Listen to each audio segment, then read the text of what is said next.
Welcome to our discussion on this week's Parsha.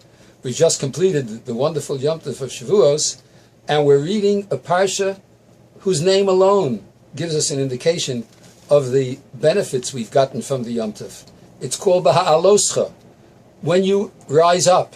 Of course, it's referring to the raising up of the candles, of the Neiros. Beha'aloscha es haNeiros. When you lift up the candles, and we have to light the candles, of course, to make sure that they go by themselves, which our rabbis have often taught, means that we have to try to see to it that we educate the Jewish people in such a way that each and every one of us are capable on our own in raising ourselves. At the beginning of the Seder, when it talks about the lighting of the candles, Aaron, the Kohen, is given the instructions for the lighting of the candles. And the pasuk says, after all the instructions were given, Vayas Kain Aaron, and Aaron did what he was told, and he lit them according to the prescription. Rashi makes an interesting comment. He's obviously bothered by the term. Why does it say, and Aaron did so? What, could he do anything differently? So the Rashi comments and he says, yes. He did so to teach us lahagid shivcho shel Aaron, to tell us the praise of Aaron, shaloshina, that he didn't change. What does that mean? Does that answer the question? Our question was, could he have done differently?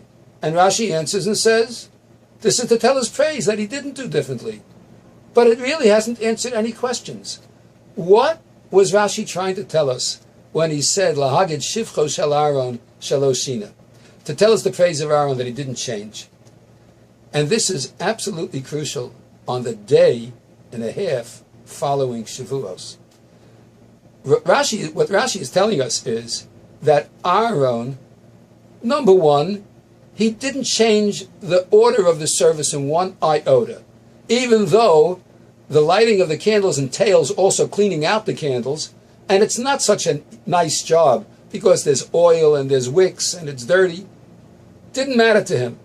Aaron did the job. That's one explanation. Another explanation is that he himself lit the candles, despite the fact that the first time the candles were lit was on the day his children were taken from this world, when Nadav and Avihu died. He maintained his equilibrium, unusually so. But the Sfas Emes is the piece de resistance. He really says it beautifully. He says, when Rashi said lahagid shivcho shel Aaron shaloshina, he says that this tells us the praise of Aaron, that he didn't change. It didn't affect him. And that means in two ways. Number one, the same way he did it the first day. Do you remember the first time you did a mitzvah? The first time you put on tefillin? The first time you lit the Shabbos candles? What tremendous emotion, feeling, what tremendous kavanah was involved in the performance of that mitzvah. Can you imagine doing that for the rest of your life? Baruch Hashem ad me'ah ve'esrim shana.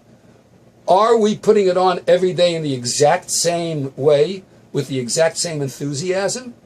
And the Rashi's telling us, lahagid shivcho shel Aaron shaloshina, that Aaron did not change, but with the exact same enthusiasm. He approached it every single day of his life, and for the 40 years he lit that menorah, he did not deviate one drop from the enthusiasm. Imagine receiving the Torah on Shavuos. We've observed many Yom Tovim of Shavuos. Is it the same? Are we approaching the Kabbalas Torah with the same hislavus, with the same excitement, joie de vivre, enjoyment?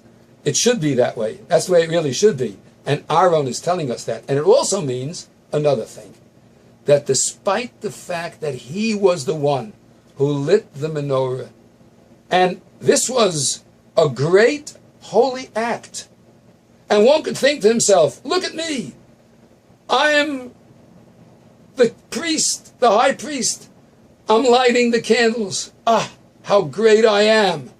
And this would take away from the humility of Aaron, the perfection of Aaron in his humility, to be second fiddle and not in any way be upset. As it says, even though Moshe Rabbeinu was his younger brother and was the head of the Jewish people. V'ro'acha v'samach b'libo, Hashem told Moshe, that when Aaron sees you, he will be happy in his heart for you. He's happy that you have achieved. He has his place. And consequently, Aaron never lost that humility, even though he was the one to light the menorah each and every day for all the time the children of Israel in the Midbar, Lahagid Shivcho Shel Aaron Shaloshina.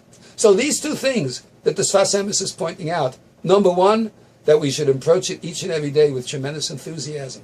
And number two, that we shouldn't ascribe any aggrandizement to ourselves just by virtue of our lighting the menorah and doing the good things. Nevertheless, we can be settled in our ways and we can be proud as Jews because we approached the Yom Tov of Shavuos. We've gone through it. We're coming to Beha'aloscha, and after Shavuos, even lifting ourselves up even higher, and we're not changing. We're not changing the enthusiasm. We haven't lost it. We're going to continue it, and we haven't lost our bearing as human beings in relationship to Hashem. May we all be blessed to continue to take this lesson from Aaron HaKohen, Lahagid Shivcho Shel Aaron Shaloshina, and that we should each improve, and yet Shaloshina, not change. Have a wonderful Shabbos.